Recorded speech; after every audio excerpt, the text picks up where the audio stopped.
Once upon a time, there was a boy named Lewis, and he took a battle he knew he wouldn't win. You gotta prepare yourself, because you know it's going to be bloody.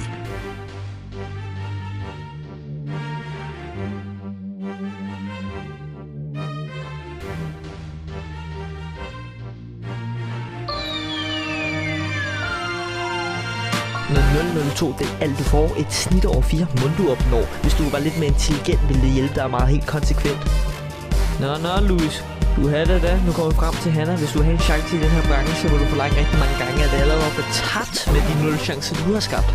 Du sender alle snaps kun med filter. Det er kun derfor, at Hannah kan lide dig, når hun ser, der bliver en rigtig skål, fordi nemlig det, hvad hun lige har truffet. Hende der Hannah, du tænker på så desperat, hun siger, nej, men det hører du ikke. Som helt ærlig, jeg tror sgu, du mangler en høreapparat. Men Louis, hvorfor har du så meget fedt i dit hår? Det er jo mere fedt end Sofies levevilkår. Hvis du ikke var sådan der halvfed, ville du kunne vise, at du bare har lidt kropsansvarlighed.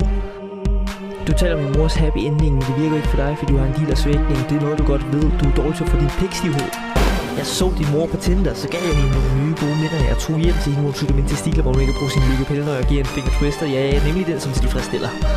Jeg siger lige det her, fordi din vejen ikke laver en sang igen, hvor halvdelen en gang i din egen. Du finder lige nogle beat samples og siger, haps, dem du ikke selv kan lave, som trommer, klaver og den slags. Du ved jo 100% af dig, 0,5% af mig.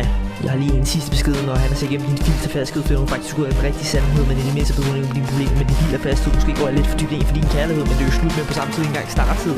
Når din mor smager på min konfetti, så siger hun, Nikolaj, hvor er jeg heldig.